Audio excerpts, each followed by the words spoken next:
It is finally here. It is prediction time on Locked On Hurricanes and why I think the Carolina Hurricanes will make the playoffs, and it won't be just in a wild card spot.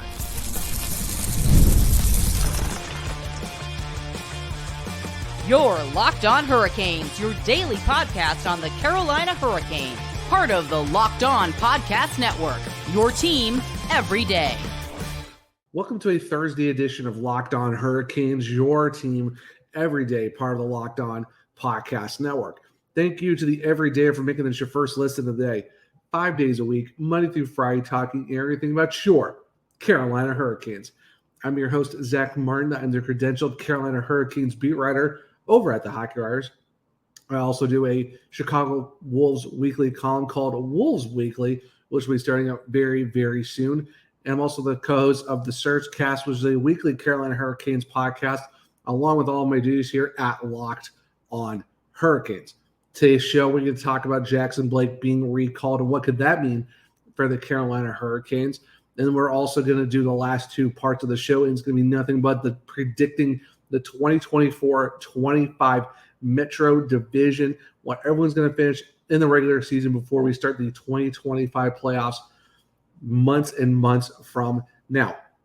But before we get everything on today's show, today's episode is brought to you by Gametime. Download the Gametime app, create an account, and use code LOCKEDONAHL for $20 off your first purchase. Now, like I said, Jackson Blake on Tuesday afternoon got recalled by the Carolina Hurricanes, and he will not be going to Chicago like everyone thought on Monday. Turns out he was on the golf course with the team on Sunday, and Eric Tulsky said he was going to be sticking with the team. So, as we all probably speculated, it was more so a paper move for Jackson Blake to get reassigned, and I put that in air quotes, to Chicago, when in reality he was going to come back. It's just they had to do with some cap compliance, and that was with Earl Schwartz, the compliance manager for the Carolina Hurricanes, working his magic, getting the team down to $3 by the 5 p.m. deadline, and now the next day, on Tuesday, he got recalled back with Bryce Montgomery, who's actually going to be going to the Chicago Wolves in terms of reassignment. But Jackson Blake is officially going to be a Carolina Hurricane on Friday night against the Tampa Bay Lightning. Of course, we'll preview a lot more of that game for Friday's show, but this was just a quick catch-up, as we've done a lot of talking with when it comes to the Chicago Wolves over the last couple episodes, but wanted to touch base on Jackson Blake being recalled. And for me, it's good to see where he's at now, because when you look at how going into training camp, it was a good indication he might have been in that three-dog race with Bradley Nadeau and Felix Unger-Storm, of seeing who one of those three guys could make the roster. Now, when you look at Bradley Nadeau, everyone had him kind of higher on the list as probably the number one prospect for the forward group to maybe make the team, just because of where their lineup was kind of set at the time, where they really needed some left-wing help. And then Felix Unger-Storm, a lot of people, with him coming out of camp last year, it was one of the last cuts, and then coming into this one, you kind of had the feeling that he was probably one of those guys that really had a good shot as well. But then, of course, you can't rule out Jackson Blake, who was a Hobie Baker finalist, getting 60 points with North Dakota this past season in the NCAA, while he did have his NHL debut with the Carolina Hurricanes. But as training camp went along, he saw a lot of time with the C1 group, did get 2 points in 4 preseason games, and he's really set himself up to be someone the Hurricanes cannot have without. And he just fits the Rod Brindamore system really well for a 21-year-old, where he plays a really great two-way game, is physical. He gained over 10 pounds of muscle in the offseason, to where, in the summer where, he gets drafted, he's like 148, 149. Now he's coming in to the season at 179, 180 pounds, gained over 10 pounds of muscle. Someone who's really, built himself up physically, was in Raleigh all summer with Bradley Nadeau and those guys, and of course, working with Bill Berniston, and doing some being there with the captains on captain skates and stuff like that. So he's put in the work, he's put in the effort, to where now he is going to be part of the team. And we saw over the last couple of days where he was doing some power play 2 minutes with guys like Jack Jury, and Jack Roslovic and Brenton Burns and all of them. So It's curious to see if he's going to be on the power play 2 unit come opening night. Of course, everything can change period by period, game by game, and stuff like that. But from what it looks like, Jackson Blake will probably be on the opening night lineup. And could you see him in the top 6?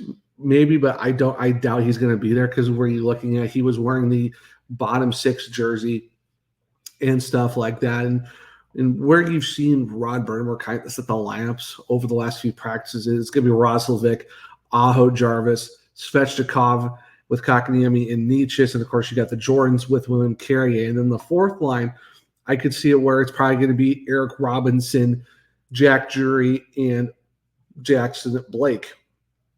Only because of the fact that Brendan Lemieux did come up a little bit banged up. It's going to be, a few days and stuff like that. So he's probably going to be like the healthy-ish scratch. Well, the team did also send down, they waived Tyson Joe. So he's got until tomorrow or later this afternoon to see if he clears and probably be in Chicago or, of course, with cap compliance and all that stuff. It'll be interesting. It might be like a Jordan Martinook situation back in 2022 before the home opener against the Columbus Blue Jackets, to where they just had to, paper send him down and then call him back and stuff like that. So it's just probably one of those things with Tyson Joseph. Probably Joseph is probably technically your 13th forward, your first healthy extra scratch, of course, with Brendan Lemieux being out. But if you look at a line with Robinson, Drury, and Blake, that's not a bad fourth line to have because Robinson's been there and done that in the American Hockey League and also in the NHL with the Columbus Blue Jackets and the Buffalo Sabres. And also, what you're going to get out of, Jack Drury being your fourth line center and what he's done for the last couple of seasons, especially last year for the Carolina Hurricanes, where he played fourth line, 4 line minutes, and then comes into the playoffs and is the second line center. Does pretty well, things considered, gets a goal and 4 assists for 5 points in 11 games for the Hurricanes, jumping from the fourth to the second line without really having very much time being in that position. Of course, now you get Jackson Blake, who is adding another dynamic of being someone who has a lethal shot, is a good playmaker, knows how to play the puck, and really sets himself up even with off-puck situations as well. As a physical body, does a transition game real well. So someone who's really set himself up in the Rod Brenmore system. So having those 4 together would be really, really, having those 3 guys together would be really huge for the Hurricanes. So, but it's good to see Jackson Blake is getting the opportunity. Of course, he said he's more ecstatic for being there for the home opener than it is for his NHL debut, which you only get one home opener every season, and the fact that he's going to do it at the loudest barn in the NHL, and the fact that everyone's going to be really excited for the season to be here, and everyone had high hopes for one of the 3 guys to make the opening night roster in Nadeau or Undershorm or Blake, but now they're going to get Jackson Blake, and I know everyone's going to be really excited for that. It's going to be an electric factory up there in Raleigh for game 1 of the season at Lenovo Center. So that's going to be a lot of fun. So big, congratulations to Jackson Blake for the opportunity. Of course, Bryce Montgomery, like I said, was reassigned to the Chicago Wolves. Not a bad choice, honestly. Give him some time down there to learn and kind of break into the system, which has a lot of other good defensemen down there as well. So it'll be very interesting to see what the Carolina Hurricanes, and of course, do what they do this season, but also what the Chicago Wolves are going to do with Montgomery and how he's going to fit it into the defensive core that's already going to have, Dominic Fensore, Ronan Seeley, Scott Morrow, Charles Alexis Legault. So that's going to be something to keep an eye on for sure. But like I said, big congratulations to Jackson Blake for being able to, work in the offseason, give himself an opportunity to be with the Hurricanes come opening night. Now, with that being said, it is now time to predict the 2024-25 Metro Division. And of course, we're going to go through 8 through 1, and we're in this next segment for segment 2, we're going to be going through 8 through 5. So stick around here as I'll start doing the predictions here for the 24-25 Metro in a second on a Thursday edition of Locked On Hurricanes. Hey, NFL fans, you can start the season with a big return on FanDuel, America's #1 sportsbook. So when you get a hunch in the middle of the game, you can check out the latest stats, view live play-by-play, and so much more on the same page where you place your bets. You get started with $200 in bonus bets guaranteed when you place your first $5 bet. Where can you do that? Well, you can do that at FanDuel.com. Welcome back to segment 2 of Locked On Hurricanes, your team every day. And like I said, at the end of segment 1, we are going to be starting the predictions of the Metro Division for the 24-25 season. And segment 2 is going to be going through 8 through 5, and who I think is going to be, just missing, either is going to be the bottom of the division or just might be missing the playoffs. So at number 8, I know a lot of people will probably going to be predicting the Columbus Blue Jackets, but I actually do have the Philadelphia Flyers finishing in the number 8 spot. Now, I know a lot of people are like, well, you got Matvey Vichkov, you got, Ivan Fedotov coming in. Of course, you're going to have all the other guys, Travis Konechny and all of them. And I understand when you're looking at how, it is exciting for having some of these guys that are going to be there, but also, too, when you look at, in my opinion, the Flyers, and this is the thing that's really kind of given me I don't know how this team is going to be, is when you look at the defense. Yeah, you got Cam York and Travis Sanheim. You know what you get out of those guys. Is Nick Seeler going to be healthy? How is he going to do? How's Jimmy Drysdale going to do in his first full season with the Flyers after getting traded to them last year in the Cutter Gauthier trade? How's that going to work out for him? And of course, who is going to be paired with Nick Seeler, and how's that going to work out? And then you got Igor Zumala and Rasmus Ristolainen. And Ristolainen is still one of those guys that's still very hit and miss. Someone who I think has got a really huge contract that never really should have got one, to be honest, for what he got from the Sabres and all that. Of course, going to Philadelphia. So for me, the defense is kind of a big question mark outside of maybe your top 2. How's Jamie Drysdale going to do? And then, of course, how's that third group going to do? And then you look at goaltending. Goaltending is going to be the biggest question, especially how, kind of fell apart last year after, of course, everything was going on with Carter Hart. And now they rode Sam Ersson a lot, and it kind of just fell apart at the end. So how's Sam Ersson going to be used? How's Ivan Fedotov going to be? So, you're going to two really young guys, and that's another huge question for the Flyers. And that's just kind of where I'm at with those guys, is like, how's the defense going to play? How is the goaltending going to be? Yeah, you can look at the forward core where, you got Michkov on the top line with Couturier and Konechny. Yeah, that's a pretty solid group, especially with Michkov coming over. But then, how's Tippett, Frost, and Forster going to do as your second line? Farabee and Jet Luchiko, it's going to be the third line center. Of course, you got Bobby Brink, another young guy. Scott Lawton, Ryan Foley, and Garrett Hathaway.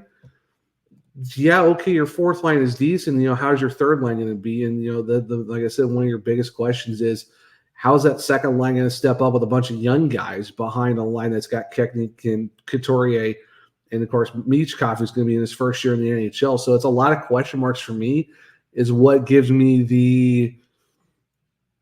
the feeling of, how are the Flyers actually going to be someone to push for a top half of the division, or someone who could really fall apart with so-so defense and goaltending? It's a big question mark. And you got to get your forward core. Are you going to get the scoring that you got last year? Because they played over their heads. And now is it a come back to earth moment for this team, where there might be, they played a little bit farther ahead than they did last year. And now it's a lot of, are they going to stay healthy? Are these guys going to step up? So as of right now, I have the Philadelphia Flyers finishing 8th in the Metro Division. Now, number 7, I do have the Columbus Blue Jackets. I would love for them to be a lot higher, just to do it for Johnny and Matthew Gaudreau. Still saying, thoughts and prayers out to their families. And, it's just really sad to see what happened with them. And I would love to see the Jackets make a huge run to make the playoffs just in their memory. But in terms of, looking at the roster right now and stuff like that, I do have them finishing 7th in the division. Of course, you got your forward lines of Igor Chinikov, Sean Monahan, and Kirill Marchenko. Not a bad group overall. Unfortunately, with Boone Jenner going to the IR at the start of the season, hopefully, he has a quick recovery and come back to the lamp, especially being the captain of the team. They get James Van Riemsdyk, who signed over to the offseason, along with Adam Fantilli. And, of course, they also signed Kevin LeBanc as well most recently. So that would be your second line. Then you got Mikhail Pythia, Cole Sillinger, and Kent Johnson as your third line. Then you just got Zach Aston Reese, who was claimed just a couple of days ago. And they got Sean Corrali and Matthew Olivier. Not a bad, really, bottom 6, all things considered. When you look at between them and the Flyers, I can see that being a bottom 6 that could be really sneaky with some young guys, but also guys who've been there and done that in the league, especially with Aston Reese. They look at the defense, in which for me, I think is a little bit of a better defense compared to what the Flyers have. And I think it's a very underrated group. Zach Werenski, of course, is your top line left defenseman with Ivan Provorov. Then you got Jake Christensen and Damon Severson. And then the last pairing is Jack Johnson, who's won a Stanley Cup and has been there around the league. And then you got Eric Goodbranson, former Flame, also playing with the Columbus Blue Jackets as well. And then goaltending is where it's going to be the really big thing for the Jackets coming up, with Elvis Merzlikins still having some years on his deal, and along with Daniel Tarasov. So that's kind of one of those. How is the goaltending going to be this year? Is it going to be a little bit better than it was last year? Of course, the Jackets had a lot of games lost with a lot of injuries and stuff like that, and just a team that just seemed lost when it came to stylistic play and how the coach wanted them to go. But I think, with Dean Everson kind of running the ship and how the Jackets played in the preseason, it's preseason. It's not the same thing, but I think there's something growing here. I think a lot of guys are buying into the system with what Everson's brought in. So, yeah, while I still think that they're probably 2 or 3 seasons off, maybe 4 away, I still think that this team on paper is a little bit better than the Flyers, and I think there's probably less question marks, especially on the defense. The bottom 6 and the fourth core thing is a little bit better, and of course, the main thing is how is the defense going to be, and then you really got to hope that Zach Werenski and a lot of these guys stay healthy for the Jackets. But I do have Columbus finishing 7th. Now, one team that I know a lot of people are a little bit higher on just because of who they probably brought in, and it's the Washington Capitals. Now, yes, you did get PLD in the trade for Darcy Kemper. It's going to be Pierre-Luc Dubois' 4th team in 4 seasons. How's that going to be for him when it comes to that? Of course, being in the top 6 with the Capitals. So you got Ovechkin and Dylan Strome, and of course, Edger Mangiapane, who they picked up in the offseason, along with Connor McMichael, and of course, like I said, PLD, and then Tom Wilson. And then you get Sonny Milano, Hendrix Lapierre, and Alexei Protas. And then you got Brandon Duhaime, who used to be with the Minnesota Wild, along with Nick Dowd and Taylor Radish, former Blackhawk and Tampa Bay Lightning. Very curious to see how the bottom 6 is going to be. I think right now the Capitals are very top 6 heavy, but of course you guys see how McMichael does, and can Andrew Mangiapane fit in with the system that they're going to run, especially when they're going to try to help Ovechkin catch Wayne Gretzky's goal record. And of course, the big question is, can PLD be that second line center that they need? And then, of course, they got Jacob Chikrin over the offseason as well. And along, they're going to have him with John Carlson, and then Martin Ferravari, and then Matt Roy, who used to be the former LA King. Now he's going to be there. And then you got Rasmus Sandin, and then Trevor Van Riemsdyk, former Carolina Hurricane. Chikrin, I'm curious to see how he's going to do after playing with Arizona and the Ottawa Senators the last couple seasons. How's he going to be with Carlson? Can Matt Roy take what he did in LA and bring it to the Capitals? And of course, can Rasmus Sandin pick up from last year after being finally dealt away from the Toronto Maple Leafs? And can Van Riemsdyk do what he does? And then, of course, in goal, they do have Charlie Lindgren coming back. But then, of course, the big acquisition of Logan Thompson, the former Vegas Golden Knight and Stanley Cup winner. How's that going to work out with them as the tandem for the Capitals? Like I said, I could see them fighting for a number 4, number 5 spot in the division. I have them 6 right now, but I wouldn't be surprised if they have a push for a wild card spot. But just, you have a lot of new faces, a couple on the defense, got a lot on the forward core. How's your goaltending going to be with Lindgren and Logan Thompson? So that's going to remain to be seen. And of course, are the Capitals going to be mainly focused on helping Alexander Ovechkin more than anything else of going for a playoff run? Now, the last group we're going to talk about in this part of the show for segment 2, and the team who I think is going to be finishing 5th, but who I also could see probably finishing 4th, because somehow these guys always find a way to make the playoffs, and that is the New York Islanders. Of course, they added Maxim Tisplakov from the KHL. Curious to see how he does this year. And, of course, they finally got someone on the first day of free agency in Anthony Duclair. Other than that, that's pretty much all the Islanders did in terms of additions on the offseason. Of course, you got Duclair with Horvat and Matthew Barzal in your top line. Then you got you got Maxime from the KHL along with Brock Nelson and Kyle Palmieri. Anders Lee, John Gabriel Pajot, and Simon Holmstrom is your third line. And, of course, Casey Cizikas, Kyle McLean, former junior Carolina Hurricane, who just signed a new contract, and Oliver Wahlstrom. And then on the defense, Alexander Romanov and Noah Dobson, who Dobson I think is a very underrated defenseman in the league. Adam Pelech, Ryan Pollock, Mike Riley, and Scott Mayfield. And Mayfield's got a huge contract as well. Then, of course, when you look at the goaltending situation, is going to be Semyon Varlamov and Ilya Sorokin. Of course, with Varlamov, is he going to be healthy and ready to go for the Islanders come opening night? And then, of course, my big question mark is the defense. Can Pelech and Pollock stay healthy? Because if not, then you're really kneecapped on the defensive side of things when it comes to that group. So if they're out, how are the Islanders going to be in terms of the defense? Because you really can't rely on Mike Riley and Scott Mayfield to kind of pick up what Pelech and Pollock could do if they're actually healthy. And, of course, how far can Noah Dobson take him as the offensive defenseman dynamo that he is? And then, of course, is the scoring going to be there? Because you got to rely on Bo Horvat and Matthew Barzal. But, of course, you do add the speed of Anthony Duclair. So, are you really relying a lot on that top line? And then you got to hopefully get some depth scoring from like guys like Nelson and Palmieri and Anders Lee and, Pajot and all of them. And of course, how's Maxime going to do, transition from the KHL to the NHL? So I could definitely see the Islanders will, as always, finding a way to get into the playoffs, whether it be the number 3 team or a wild card spot. I could see them doing that. But as of right now, I have them 5th, but I wouldn't be surprised if they find their way into a top 3 or into a wild card spot for the Metro Division.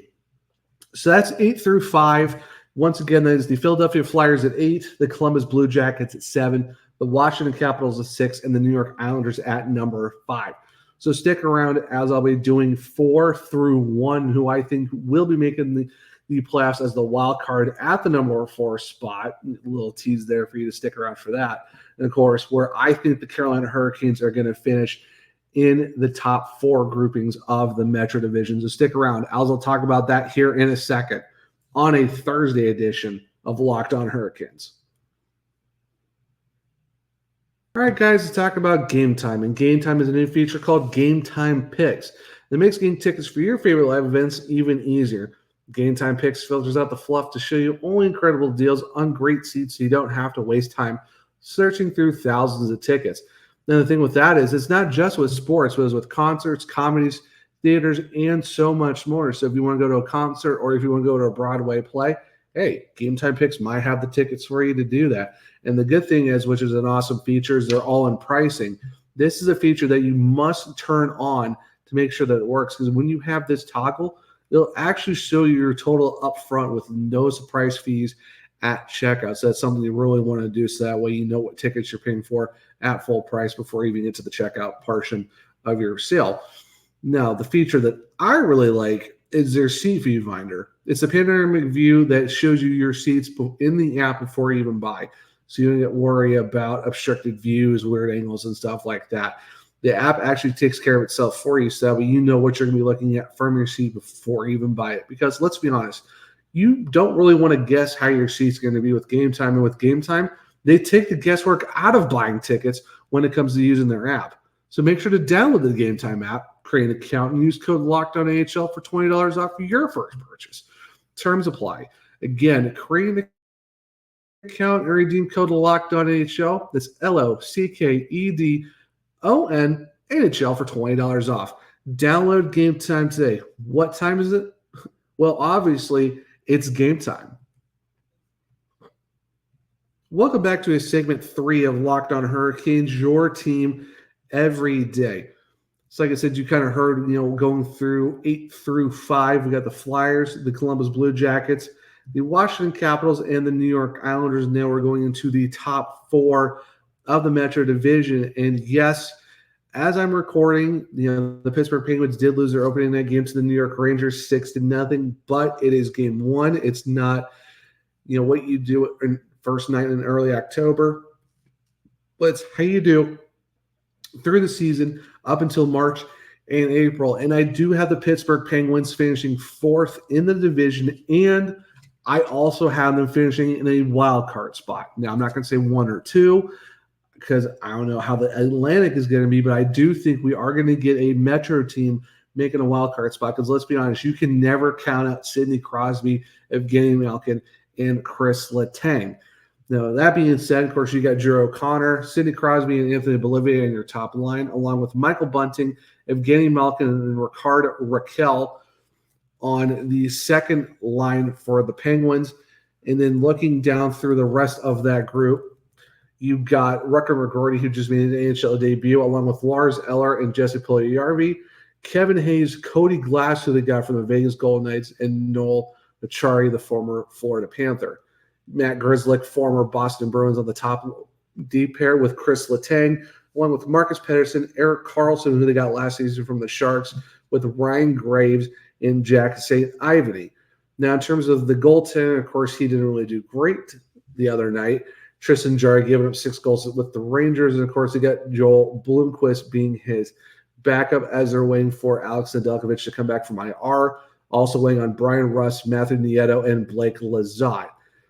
But looking at the roster, yes, it wasn't a great night, losing 6-0 to the Rangers. Like I said, it's game 1. It's an 82-game season. That's so many games. But if you look at the top 4 for the Penguins, I do think they have a better top 4 than probably the bottom half of the division. If everyone stays healthy and if Ryan Graves proves to be the guy that the Penguins give a huge contract to, and if Erik Karlsson finds even like 75% of what he is, especially what he did with the Sharks, as long as Grzelcyk can bring his Boston Bruins side of him along with alongside Letang, I think that top 4 defense of the Penguins are a lot better than some people think. And, of course, you got Kevin Hayes, former Philadelphia Flyer. I think he can bring something as a veteran group with Cody Glass, who's really trying to rejuvenate his career. Of course, you got Lars Eller, former Washington Capital, trying to bring along the guy like Rutger McGroarty, who I think is going to have a really good season in his rookie year. And, of course, like I said, you can never count on Evgeny Malkin and the chemistry that he had last year with Michael Bunting. Now you give those two a full season together. I think Bunting and Malkin could really make some noise on that second line. And, of course, Anthony Bolivier, former New York Islander, with Drew O'Connor. And, of course, like I said, you can never count out Sidney Crosby. And that's why I think that the Pittsburgh Penguins are going to be finishing 4th and in a wild card spot for the Metro Division. Now, if you've listened to my other predictions that I've done, earlier on this podcast with the roundtable with the other top guys of the division with the Metro for a roundtable, I did pick this team to win it. And yes, I know they won 6-0 against the Pittsburgh Penguins, but like I said, it's game 1. It's an 82-game season. Anything can happen. And I have the New York Rangers finishing 3rd in the division. Yes, they got Panarin, Trocheck, and Lafreniere on the top line, along with Kreider, Zibanejad, and Riley Smith, former Penguin, former Panther. You got Will Cooley, along with Philip Cheadle, and then Capo Caco, who they're really trying to make sure that he finally figures it out, along with Adam Ernstrom, Sam Carrick, and Johnny Brodzinski. And then, of course, on the defense, Keandre Miller, Adam Fox, along with Brendan Schneider, Jacob Trouba, and then they're going to round out with Zach Jones and Victor Mancini.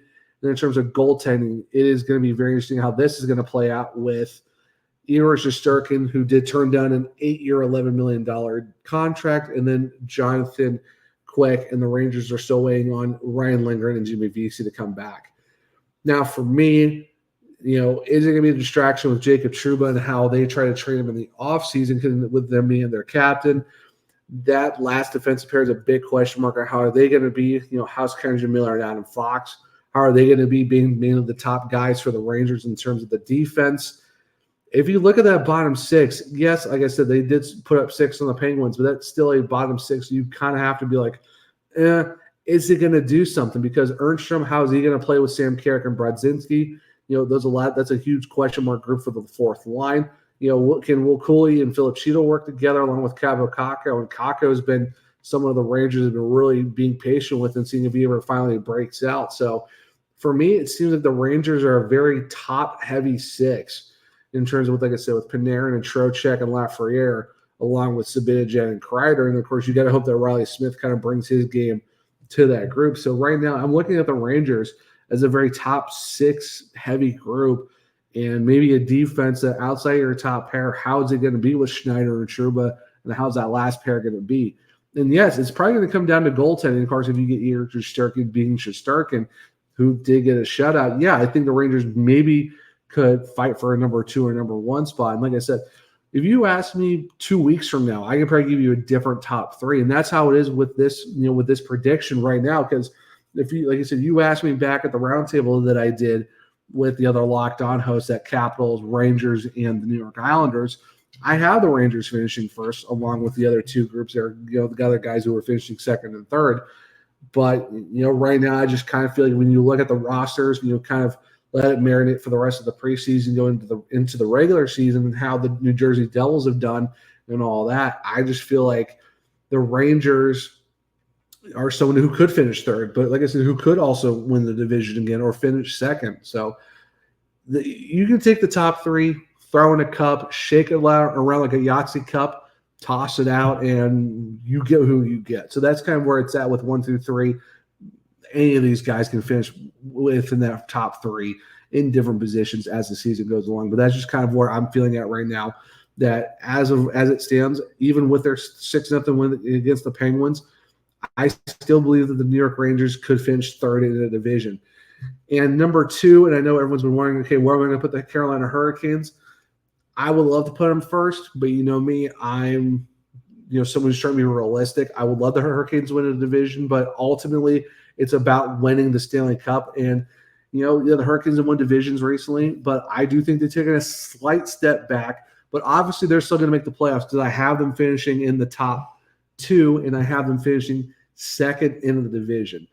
Now, yes, how it works out is you got Jack Roslovic with Sebastian Aho and Seth Jarvis, and Jack Roslovic has come in and really shown that he can be a versatile guy that can play in the top 6 on the first line or second line, or even move down and play with the Jordans as well. But just the way his speed has been and his already chemistry he's gotten set up with Aho and Jarvis, that's not a bad spot for him to be in. Then you look at the second line of Svechnikov, Kotkaniemi, and Nietzsche. 2 seasons ago, that was the confidence line where you kind of hope that those guys kind of gel together, and they did. And then you saw a season where Martin Nietzsche got 71 points, and that was with Kotkaniemi and Svech being on his line. So if those guys run together really well, I wouldn't be surprised if that's a good second line, and maybe Kotkaniemi kind of figures it out and he's the guy that they really need him to be in terms of that. And you look at the third line, of course, no surprise, you got the Jordans and Martin and Stahl with William Carrier, who is the big guy that's going to be helping replace Jesper Foss, who's going to be out for the season. But honestly, that is a third pair. That's a third line that I don't think anyone wants to face. They are going to be throwing bodies. They do have some scoring touch, but that, like Shane Willis has said on Kane's Cast a lot, that's a third line you don't want to face. You might just want to jump back over the boards because why would you want to face that? I know I wouldn't. I'd be scared to face that line. So, yeah, you got the Jordans along with the William Carrier. That's a great third line. And, of course, on the fourth line, you got Eric Robinson, Jack Drury, and Jackson Blake, which I said back in the first segment, that's a great 3 to have in terms of your fourth line where Robinson's been there and done that. Jack Drury just got a new 2-year contract. I think he's going to have a breakout season. Of course, with Jackson Blake, he's going to slide in very well into this group. Then you look at the defense, of course, Jacob Slavin being Jacob Slavin. Are we really surprised of how good he is? And someone who's just going to be able to do what he does overall. So I'm excited to see what huge season that he's going to be able to have once again. Of course, he's got Brent Burns along with Dmitry Orlov and Jalen Chatfield. We know how those two played together last year. I'm excited to see another season with those guys, especially with Orlov and even Burns in the last years of their contracts. And then the third D pair, you got Shane Gostisbehere and Sean Walker, of course, as we call him, Ghost Walker. And right now, those guys seem like they are fitting in perfectly together. And it feels like they've already been playing together for a long time. And I think that's a defensive pairing that's so underrated. I think it's going to be very overlooked with just how Sean Walker is and how good defensively he is, but also his transition game throws a bite and does have some offensive touch. And, of course, you got Shane Gostisbehere, who, put up 10 goals and had, 36 assists for 46 points last year. And I think someone who really could show out and, be that good replacement on the power play one and being the offensive dynamo that Brady Shea was. And, of course, goaltending, you got Frederick Anderson and Pierre Kochetkov. Of course, we saw how those two did in the last 20 games of the season where they are alternating every other day in every other game, and they worked out perfectly. Frederick Anderson had a 13-2 record last year, sub 2 goals against average, and that's after missing 40 games. Pierre Kachekov, he really showed out, played over 40 games last year. He basically did the yeoman's work while Antti Ranta kind of struggled, while Anderson was hurt, even when they got Spencer Martin. Yeah, well, I do think they did take a step back overall. I still think this is a team that, regardless, is going to make the playoffs either way, even if it's first, second, or third. They still are a top 3 team in the division. Like I said, I would love for them to win this division, but I'm also being realistic in the fact that it's just however it shakes out, it shakes out. I could see them possibly winning it, but even finishing in the top 3, it's going to be automatic for me that the Carolina Hurricanes will make their 7th straight playoff appearance. Now, of course, if you do the process of elimination going through this group, I do have the New Jersey Devils winning the Metro Division. And I know a lot of people are high on these guys, and just by the way they've looked in the Global Series against the Buffalo Sabres, and just with you look at the roster overall, I'm not surprised a lot of people are going to be looking at the Devils as someone who probably could do something in this division. Of course, Timo Meier, Jack Hughes, and Jesper Bratt brought back Thomas Tatar. You got Nico Hischier and Dawson Mercer. Then you have Andre Palat with Eric Haula and Steph Nason on that third line. Of course, they just got Nason, and who was the guy that scored the first goal in the regular season in the NHL this year. Congrats to Steph Nason on that. Then you got Paul Cotter, Curtis Lazar, and Nathan Basher running out your fourth line. And, of course, on the defense, you do have Brendan Dillon and Dougie Hamilton, along with Jonas Siegenthaler and Jonathan Kovacevic.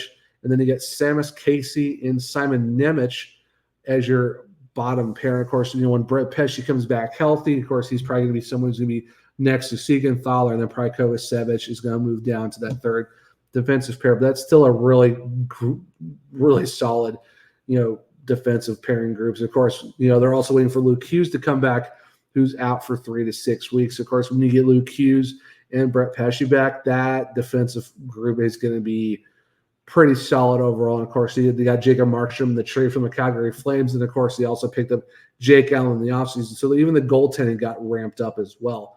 So now you took your big question mark in your goaltending. Now you just ratcheted up a few levels with Markstrom and Allen. And Allen's, done in St. Louis, done it in Montreal, and now he's going to be in New Jersey backing up Jacob Markstrom. And that's going to be a huge one for the Devils. And like I said, yeah, they do have Kovacevic, Samus Casey and Simon Nemec as in your, kind of your defensive core. But when you get Brett Pesce and Luke Hughes back, that is going to be a really tough top 6 that, as long as Brendan Dillon stays healthy, along with, Brendan Dillon's good, what he did with the Jets.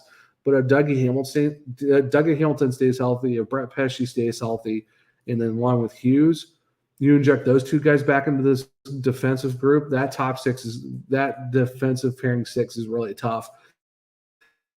Then you look at the forward group. I mean, who wants to face Andre Palat and Steph Nason on your third line as your wingers? And of course, you got Mercer, Hischier, and Tatar, who, that's a really great second line. Of course, you got Timo Meier, who lit it for the Devils. How is he going to do this year? And along, we got Jesper Bratt, and then, cover boy for NHL 25, along with his brothers and Jack Hughes.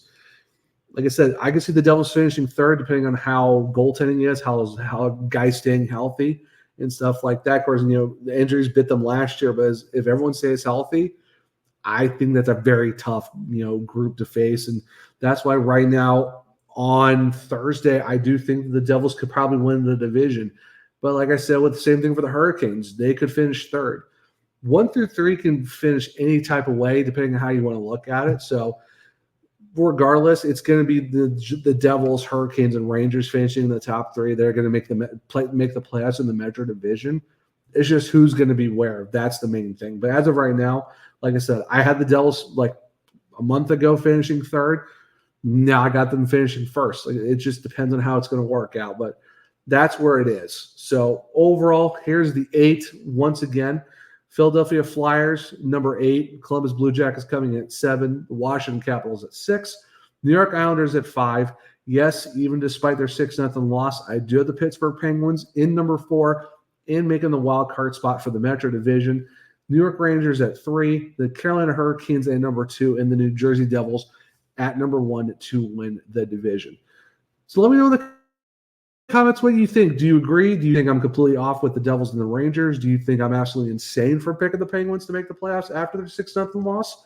I don't know. Let me know in the comments what you think, and give me your predictions for the top 8 for the Metro Division. Where you see everyone shake out, and do you see a 4th team making a playoffs, maybe a 5th team? But let me know in the comments what you think about my predictions, and give me yours as well.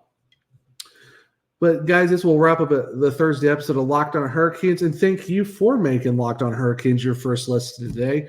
For your second listen, find Locked On Fantasy Hockey. Become a fantasy hockey expert and get the edge over your league mates with daily tips from Steal and Flip. Find Locked On Fantasy Hockey on YouTube or wherever you listen to podcasts. If you want to keep up with me and everything I do, I'm at OneTrueZach on X. The podcast is @LO_Hurricanes. I do have a link tree in my bio, and that's where you can find all my articles at the Hockey Writers, or just go to thehockeywriters.com where you can find everything from the Carolina Hurricanes, and of course, with my upcoming weekly column on the Wolves. That's going to be coming out very, very soon. Then you can check out my other podcasts, The Search Cast. You can look that up on all podcast platforms and on YouTube. For this show, you can look the podcast up on all podcast platforms. Just look at Locked On Hurricanes. Same thing for the YouTube side of things. And also make sure to hit the subscribe button so you don't miss a show. Also hit the hit the bell notification button so you don't miss that as well. Hit the thumbs up to let me know you like the show as well. Share with all other Caniacs you know so they become everydayers just like you, because we are over 1,000 subscribers. We want to keep this thing growing. And make sure to stick around over the next few weeks as I will get to what I've been teasing you guys, because I want to do something special for everyone. So make sure to stick around the socials when that comes out. But I hope everyone enjoyed this Thursday episode of Locked On Hurricanes. Hope everyone enjoyed my predictions and maybe the insanity that is when it comes to this. But I hope everyone enjoys their Thursday. And until next time, as always, let's go Canes.